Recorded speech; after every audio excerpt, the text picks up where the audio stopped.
Olá, eu sou a Carol Daldon e a gente está gravando mais um episódio para o Bloquinho do Roupão. E eu estou com uma convidada muito especial hoje, que é a doutora Bruna, otorrinolaringologista, que veio conversar um pouquinho com a gente sobre a nossa saúde, nossa e dos nossos pequenos.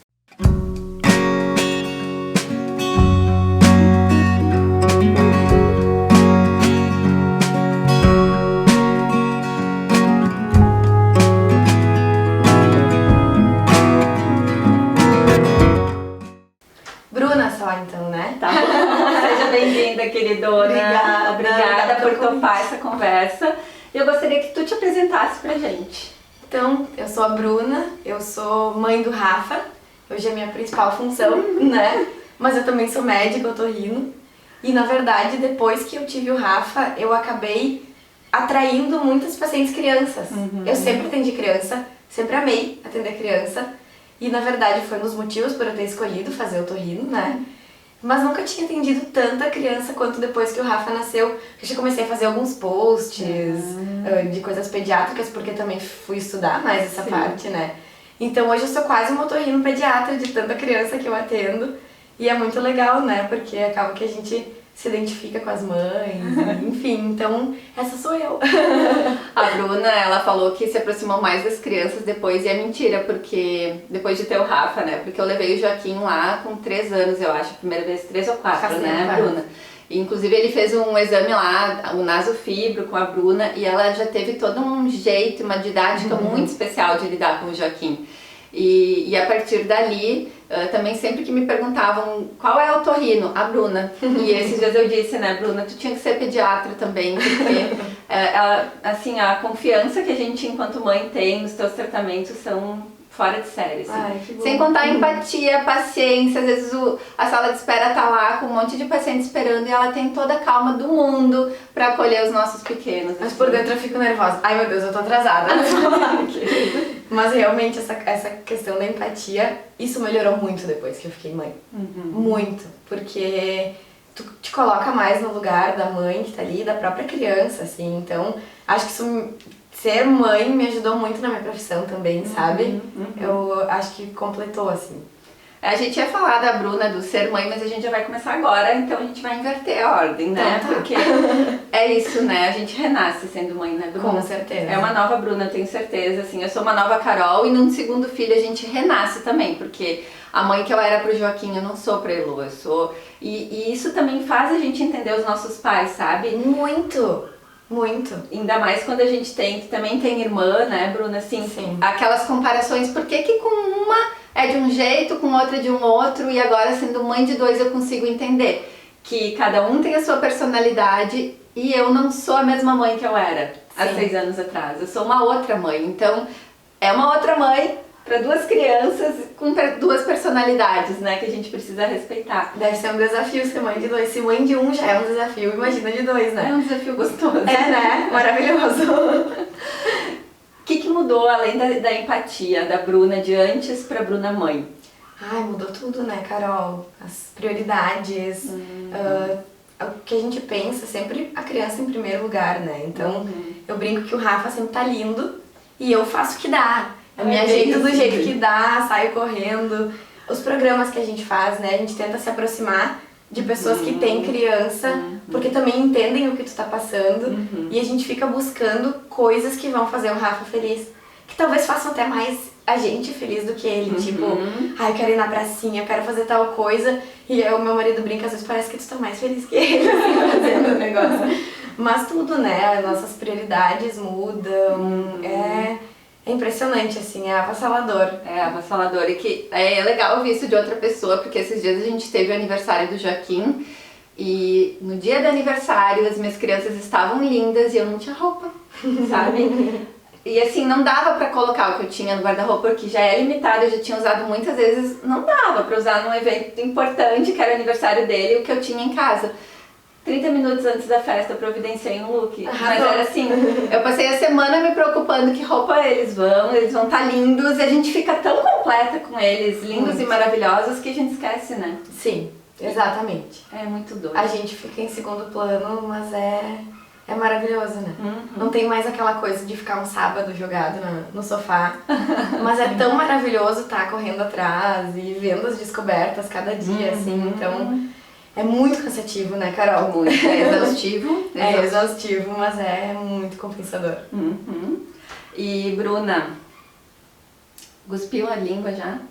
Já cuspiu pra cima e engoliu o cuspe na maternidade? Demais. Tem alguma coisa que te marcou mais, assim, que... isso eu não vou fazer depois de ter filho e... Eu nunca falei muito não vou fazer. Porque sempre acompanhei de perto a minha irmã, que tem 2 filhos. Então, a gente... Quando tu tem uma criança próxima, tu começa a julgar menos os outros, né?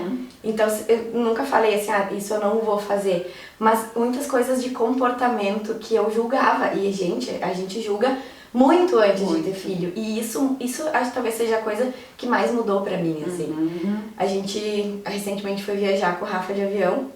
E eu sempre comentava com meu marido que quando uma criança chorava, eu pensava... Cadê a mãe dessa criança que não consegue acalmar ela? E aí, no trecho de ida, o Rafa foi tri bem. E na volta, chorou desesperadamente. E não tinha o que a gente fizesse.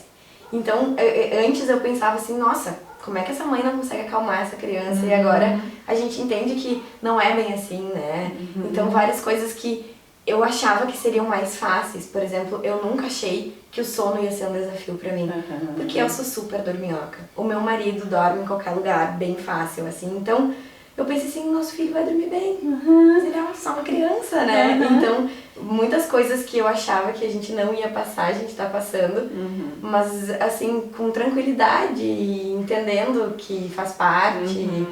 Mas essa coisa de dizer, eu não vou dar isso, eu não vou dar aquilo, eu nunca fui. Porque eu sou bem tranquila, assim. Eu não... Essa coisa de, é proibido telas. Eu, antes de ter filho, até fiz um post lá, é proibido telas e não sei o quê.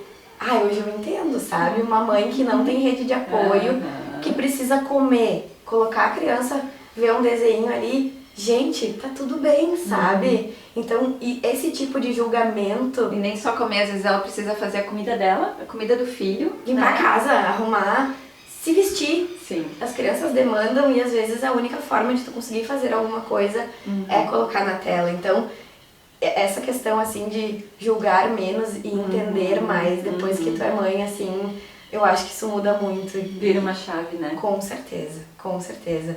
Então nunca teve coisas que eu falei, não, isso eu não vou fazer. Óbvio que a gente tenta fazer o melhor, a gente tenta seguir todas as recomendações, né? Mas é humanamente impossível, né? Eu costumo dizer que o caminho do meio é sempre melhor, né?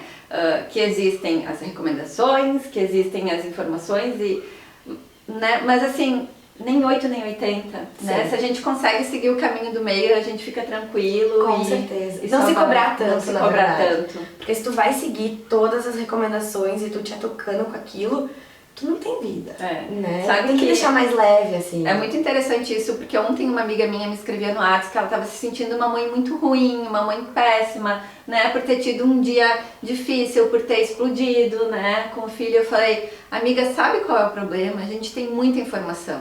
Porque eu fiquei pensando como os nossos pais faziam, sabe? Como era antigamente. Não tinha, eu acho que não tinha tanta cobrança. Sim. Externa e interna, assim, né? De eu ser a melhor, de eu nunca gritar com meu filho, de eu nunca fazer nada de ruim. E nós somos humanas, nós temos cansaço, nós temos necessidades básicas que muitas vezes a gente deixa de atender para atender a necessidade deles, né? E é muito legal a gente conseguir perceber um exemplo. Eu colocava, sempre priorizava a Heloísa. Essa questão do sono dela, né? Sempre foi terrível aqui em casa. E eu pensava, ela tá exausta, eu vou fazer ela dormir antes. E daí eu ia morrendo de fome. E eu morrendo de fome, sou um leão de brava. E aí eu me dei conta que não dava mais pra ser assim. Que eu precisava atender a minha necessidade básica antes, que eu era uma mãe melhor pra ela. Estar bem para cuidar do outro, né? É isso.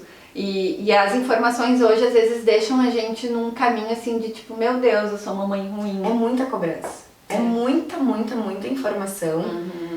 Às vezes essas informações são colocadas como uma pressão, assim, né? Ou talvez a gente sinta como uma pressão. Ou a gente recebe como... Isso aí. E aí, se tu vai seguir tudo aquilo, eu acho que é humanamente impossível, assim. Tu pira. Então, acho que bem como tu falou, o caminho do meio é sempre a melhor opção, né? Mais leveza e menos cobrança, né? É, a mesma coisa da lavagem nasal, né? Que eu sou fã da lavagem nasal, funciona muito. E antes de eu ter o Rafa, eu até me envergonho assim de dizer, vocês têm que conseguir lavar o nariz. Um segura, o outro faz. Como é fácil falar isso quando tu não tem filho? Depois que tu tem filho, tu começa a entender que não é bem assim. Vamos tentar achar uma forma que seja legal. Claro, tem vezes que tem que comprar briga, eu digo que tem momentos que vale comprar briga, né? Mas eu dizia, não, tem que lavar desde que nasceu. Eu tava comentando antes com a Carol, que eu levei 15 dias pra me encorajar a lavar o nariz do Rafa, porque eu tinha medo. Eu, otorrino, que mando todo mundo lavar o nariz. Então, assim, acho que a gente na maternidade também fica mais vulnerável, começa a perceber mais as nossas fraquezas, assim, e eu acho que isso é muito bonito, a gente reconhecer isso, e entender e deixar vir à tona, sabe? É muito bonito mesmo, assim, porque justamente passa pra outra mãe que tá lá com essa dificuldade, né, que tá tudo certo, tá tudo bem. Todo mundo tem suas dificuldades, seus perrengues, né? Essa questão da lavagem nasal eu acho que a gente vai misturando, tá? Vamos, com certeza. A questão da lavagem nasal é algo que aqui em casa eu sempre briguei, né? Assim, tem coisas que as crianças podem escolher aqui em casa, mas outras não. A lavagem nasal é uma que não tem escolha. Eu e meu marido, a gente tenta tornar o momento mais lúdico. Essas seringas que vieram com ponteira de bichinho ajuda muito a Heloísa, sabe? Porque daí eu digo, olha, o tubarão vai lavar o teu nariz agora, e daí ela fica esperando, assim, e daí ela bate palma porque o tubarão lavou o nariz dela. Então, mas tem vezes que quando ela tá ruinzinha, é na base do choro, mas que logo passa, sabe? Mas eu sei que essa lavagem talvez vai evitar um antibiótico. É um bem maior, né? É um bem maior. É uma briga que vai comprar. Isso. E eu tô sempre assim, botando na balança, né? Os benefícios e os malefícios. É isso aí. E eu acho que é assim, né? Na vida. Eu acho que sim.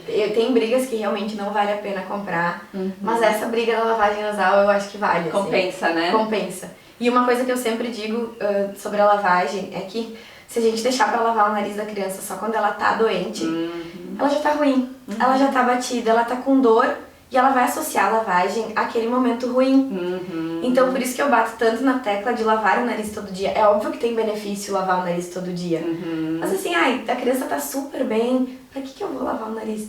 Pela questão do hábito e pra criança não associar com uma coisa ruim, né? Então, acho que vale a pena nesse sentido também pra criança se familiarizar. E isso é muito real, porque aqui em casa a gente faz de rotina, né? Eu não. Mas eu já conversei com a Bruna, ela já puxou minha orelha e eu vou começar a fazer.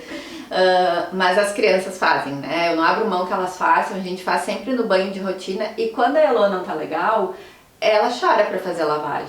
Mas não é pela lavagem em si, é porque ela não tá bem, né? Todo o contexto. Com certeza. Mas eu tenho certeza que seria muito pior se a gente não tivesse esse hábito, porque daí eu acho que ela ia espernear, é um chorinho, sabe? Sim. Não é um desespero. Sim.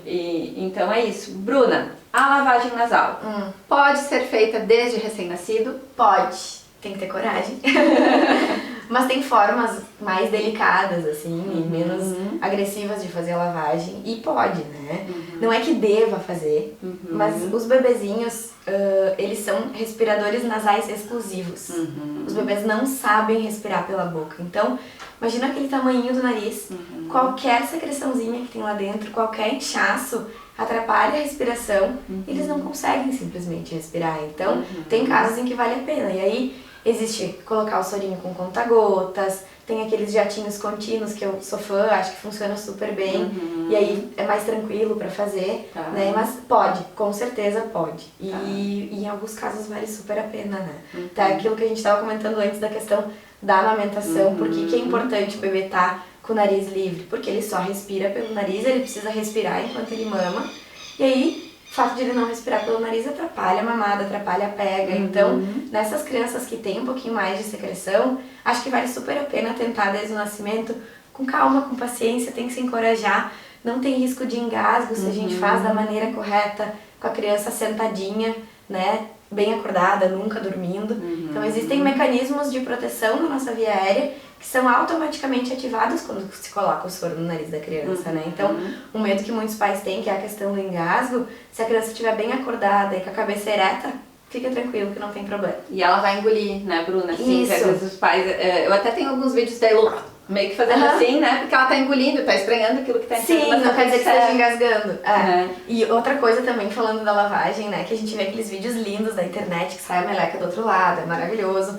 E aí tem muita gente que vem e me diz, ai, a lavagem não dá certo em mim. Então, mas por que não dá certo? Não, porque não sai do outro lado. Não precisa sair do outro lado. É lindo sair do outro lado, é maravilhoso, a gente adora ver a meleca saindo. Sim. Mas na verdade, muitas vezes o soro vai só empurrar a secreção e a criança vai engolir e vai sair no cocô. Tá bem. O importante é tirar a meleca do nariz, né? Deixar esse nariz funcionar. Então, não precisa sair do outro lado, tá tudo certo. Nem sempre a gente vai ver essa meleca no nariz, mas é muito curioso isso, porque essa semana, né, a Heloísa também tem uma dificuldade para fazer cocô, às vezes a gente precisa ajudar ela, estimular. E daí eu disse, meu Deus, o que é isso que tá vindo? Ela tá gripadinha, tivemos consulta, né, Bruna? A gente quase mora no consultório da doutora Bruna. E aí eu disse, Dani, o que é isso que tá saindo no cocô dela? Ela me deu conta que era, né, o que ela engole do que não sai. Isso aí. Da secreção. E tá tudo bem, não tem problema engolir a secreção, ela sair do cocô. O importante é tirar do nariz. Isso aí. E essa questão da amamentação, que eu preciso falar, né, com a lavagem nasal, parece pequeno e besteira, mas eu já recebi muitos vídeos, sabe, Bruna, assim, olha, Carol, dá uma olhada nesse vídeo porque mamava bem e agora tá com esse comportamento. E tem um que é muito curioso, que eu disse, escuta, mas ele tá gripadinho, tá com alguma questão? Ah, ele tá, eu falei, lava esse nariz, porque é isso.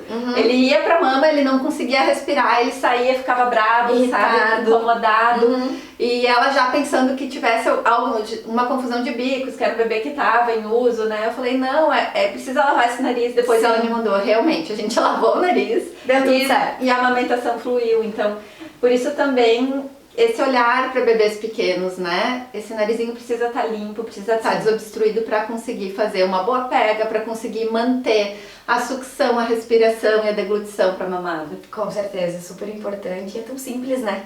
Barato, simples de fazer. Verdade. E previne tantas coisas, ajuda em tantas coisas e previne tanto, né? Eu acho que prevenção é a principal, assim. Pensa quando as crianças se livram de usar antibiótico, né? Quantos episódios que a gente se agarra na lavagem nasal e vamos, aguenta, vai na fé, vai dar certo.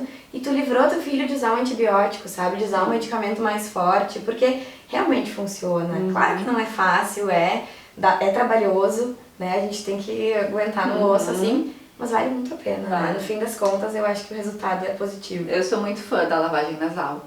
E tu falou em economia, né? Eu já achava que eu tava super economizando com o soro, comprando soro, porque antigamente eu lavava com os jet, né? Jet contínuo, e que eu achava caro.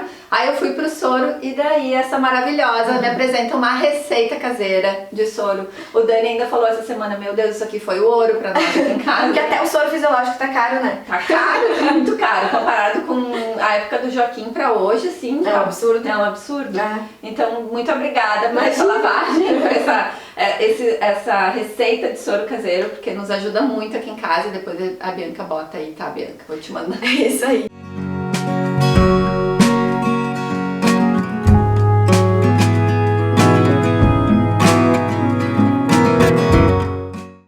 E uma das coisas também que eu acho importante falar da lavagem nasal é a questão de economia. Gente, os antibióticos são super caros, né? Então, claro que tem tudo que é muito mais importante, que é a questão de resistência bacteriana, de tu talvez usar um antibiótico sem necessidade, e o dinheiro que as famílias gastam, às vezes chega no consultório, não aguento mais gastar em farmácia, o meu salário vai todo na farmácia, é antibiótico atrás de antibiótico, é xarope atrás de xarope, antialérgico atrás de antialérgico, remédio, tá, mas tá lavando o nariz? Não. Poxa, então a gente tá começando lá no fim, né? Sim. Vamos começar do começo, fazer tudo direito, que a coisa funciona, sabe? Eu tenho uma amiga que... Não vai evitar, né, Bruna? Não. Mas vai diminuir. Eu sempre digo assim, essa questão dos quadros virais, principalmente em criança que tá começando a escolinha, é normal a criança tá doente todo mês. Às vezes mais de uma vez por mês, e eu sempre explico para as famílias. Isso faz parte da construção da imunidade. Por que nós adultos não ficamos doentes como as crianças? Porque nós já fomos criança, nós já ficamos doentes e construímos a nossa imunidade com essas viroses. Sim. O que é o nosso papel enquanto médicos e pais? Tornar esses momentos menos difíceis, mais confortáveis. Não tem como a gente botar a criança numa bolha, ela precisa disso. Então a lavagem nasal vai ajudar de certa forma, prevenir também esses episódios, mas vai trazer mais conforto quando a criança tá com aquele monte de secreção, né? Sim. Então, essa questão de conforto, prevenção, eu acho que é super importante, né? Por que, doutora Bruna, a gente não deve lavar o nariz com água? Então, quando a gente lava o nariz com água, a gente acaba gerando um ressecamento. A água tira a hidratação da nossa mucosa, então a gente gera um ressecamento do nariz, pode gerar sangramento e é muito mais desconfortável, né? Então, não se lava o nariz com água. E na verdade tem pacientes que têm o hábito de lavar no banho com água, mas isso pode acabar prejudicando o funcionamento da nossa mucosa. A mucosa do nosso nariz, ela é cheia de cílios que vão participar da vibração para expulsar secreções. Tem o muco que lubrifica, né, que faz toda a questão de filtragem do ar. Quando a gente lava com água, a gente atrapalha esse funcionamento do nariz, desse filtro. Então, Melhor não lavar daí? Não, melhor lavar sempre com soro. Sempre com Isso soro. aí. Muito bem. A gente estava falando de tosse e a tosse também vai ajudar, né, na questão, a lavagem nasal vai ajudar na tosse. Sim. Inclusive, as crianças pequenas, idade da Elô, 1 ano e pouco, menores, costumam ter quadros, muitos episódios de tosse. Sim. E a indicação dos médicos, geralmente, lavagem nasal. Isso. Tem algum estudo, Bruna, em relação ao mel, do uso do mel para tosse, né? Porque é uma receita caseira antiga, né? Que eu escuto muito, assim, os avós, os tios, ai, dá um melzinho. Me diz, Bruna, o mel funciona para tosse, não funciona? Qual a indicação? Funciona. E tem até estudo científico comprovando que o mel é bom para tosse, né? Foi feito comparações e sim, o mel funciona. Mas uma coisa que eu acho importante a gente falar sobre a tosse, que é talvez o sintoma campeão, assim, no consultório, é que a tosse em crianças e até em adultos, a principal causa da tosse é catarro do nariz que desce na garganta. Então a gente escuta muito, se popularizou o tal do termo da tosse alérgica, né? Sim. Ai, a criança tá com tosse alérgica, toma um antialérgico. Na verdade, a tosse é por catarro no nariz. O catarro no nariz de criança pequena geralmente não é por alergia, geralmente é por virose, né? Os vírus não necessariamente vão dar febre, vão dar quadros ruins, às vezes só aumenta a secreção e dá tosse. Então, se a gente conseguir tirar a meleca do nariz, a gente resolve a tosse. Então, por isso que a gente lava o nariz. E o mel é um adjuvante, ele vai ajudar nessa questão de irritação, ele melhora o controle da tosse, mas a grande maioria dos episódios de tosse a gente vai conseguir melhorar só com lavagem nasal. E com um melzinho, talvez, de vez em quando. Não precisa medicar, não precisa antibiótico, não precisa o corticoide que a gente escuta que é quase vendido como um xarope para tosse. E não é bem assim, né? É um medicamento que tem riscos, é um ótimo medicamento. Eu sempre digo, as pessoas perguntam, por que tu não gosta de antibiótico? Eu amo antibiótico, eu amo corticoide. Eu gosto tanto que eu acho que eles têm que ser usados somente quando precisa, né? Então tem formas muito mais simples, menos agressivas para o organismo da criança e até de nós adultos, assim, para melhorar esses sintomas, só que a gente tem que ter paciência. É claro que se a gente tomar um antibiótico, vai secar toda a secreção e a criança talvez melhore antes. Mas ela precisava daquilo, entende? Então a gente precisa ter mais paciência, a gente vive num imediatismo, né? As pessoas querem a resolução das coisas para ontem, só que talvez a forma mais rápida não seja a melhor forma de resolver. Eu tava, inclusive, conversando com a Carol essa semana no consultório. Eu ia comentar pra falar sobre isso, porque me tocou.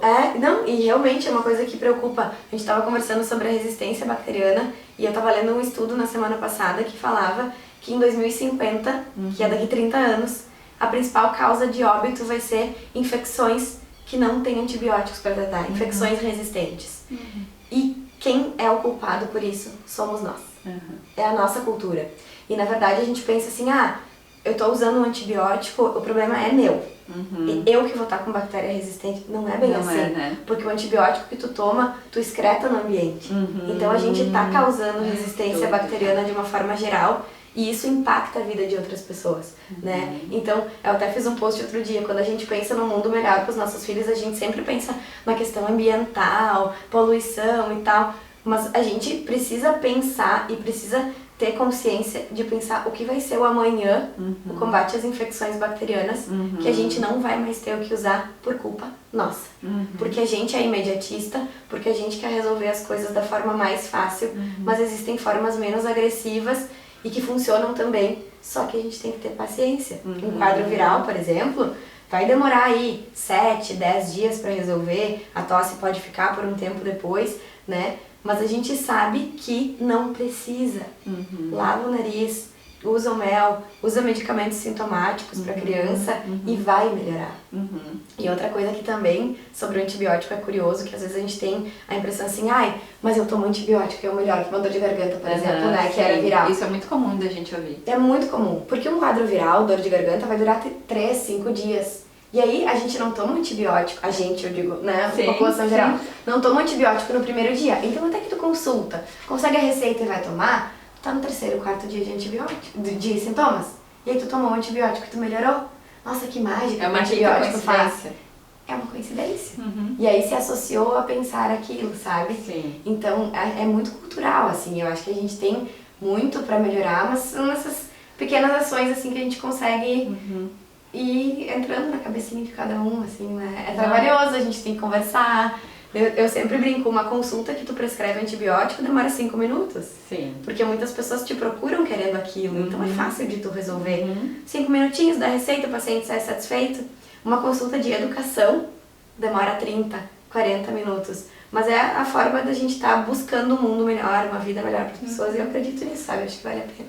Por que é maravilhosa essa pessoa? Por isso. Apenas se consultem com ela, porque assim, não tem explicação.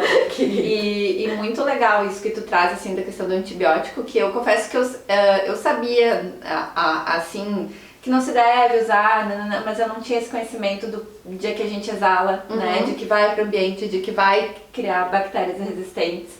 Então já fica um apelo muito especial aqui, que se você não consegue pensar no teu vizinho, na pessoa que está aí do lado, pensa no teu filho, sabe?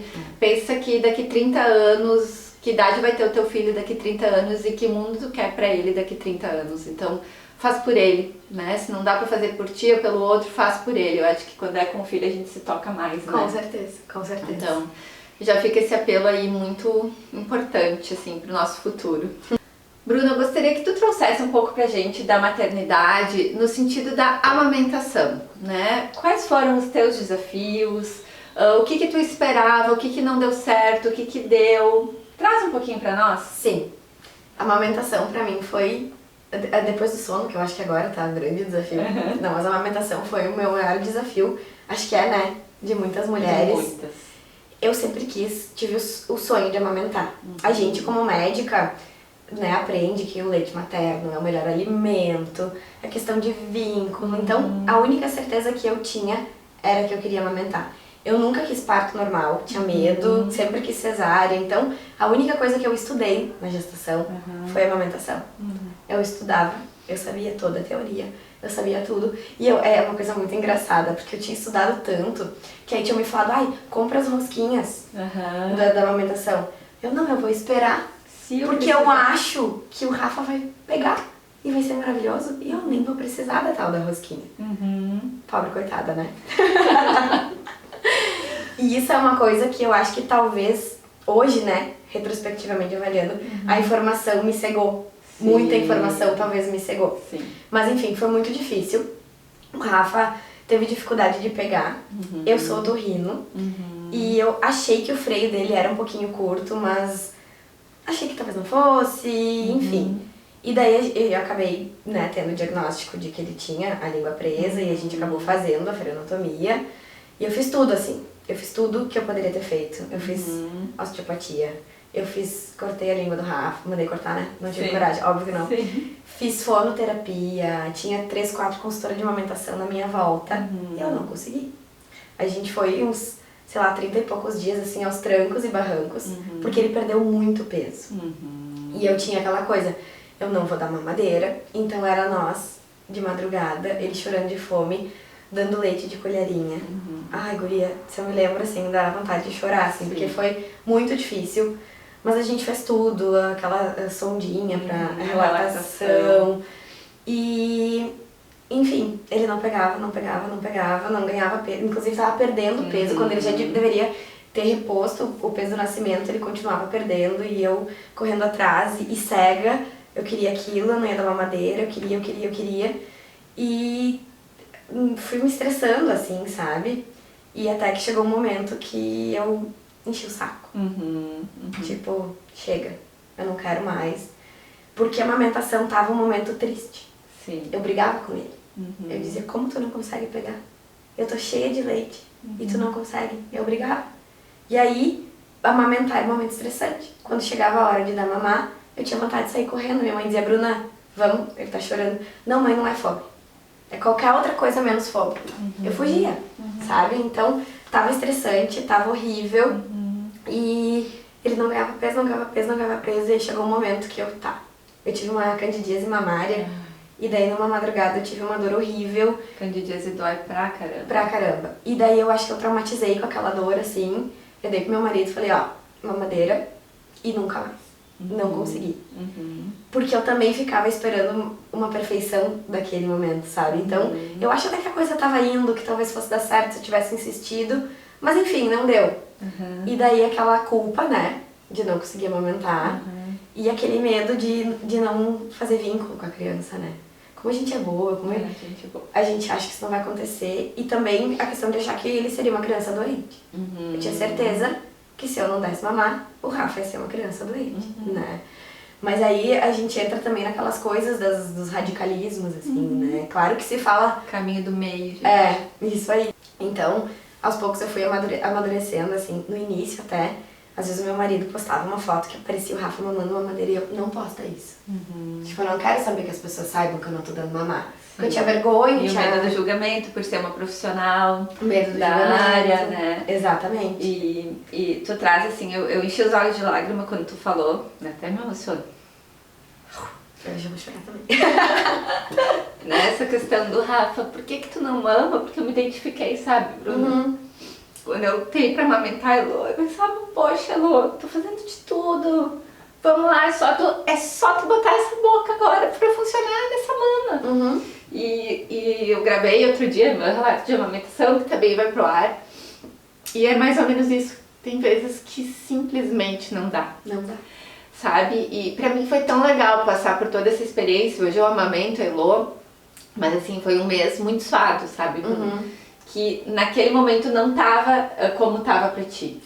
E eu sempre digo assim, eu tava falando essa semana com uma pessoa, eu falei, a saúde mental da mãe tem que estar em primeiro lugar. Com certeza. Pra mim é o segundo filho, né? Eu tenho certeza que se eu tivesse encarado essa dificuldade com o Joca, eu não estaria hoje amamentando, sabe? Sim. É o segundo filho, eu tava num momento psíquico mais leve. As pessoas me diziam, Carol, chega de lutar, né? Chega de lutar pra amamentar a Elô, olha tudo que tu tá fazendo, vai maternar. E eu pensava, poxa, mas eu tô maternando. Maternar pra mim é isso, é lutar por esse momento.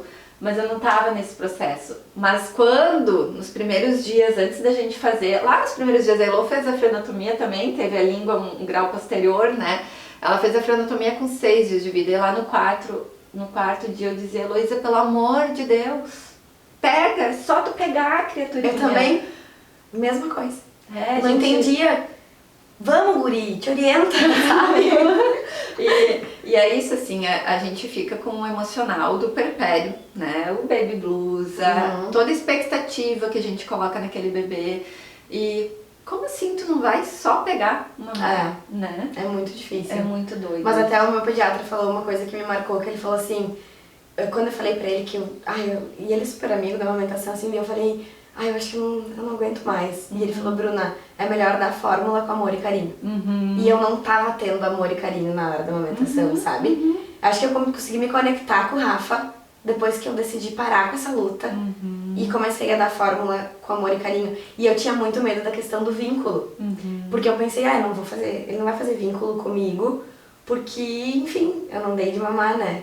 E hoje, agora ele tá numa fase de grude comigo, assim, hoje de manhã até contei com a Carol, né? Que ele não tava lá em casa, a gente fez uma chamada de vídeo, ele me viu e começou a chorar. E eu, tem vínculo, eu não amamentei, mas tem vínculo, sabe? Então, com certeza tem. Não é só isso, né? A gente fica muito preso, de novo, nas teorias, no que é indicado, mas cada criança é uma criança, cada mãe é uma mãe. Tem casos que não vai dar certo e tá tudo bem, né? Rafa ainda não ficou doente, vai ficar, com certeza, como toda criança, né?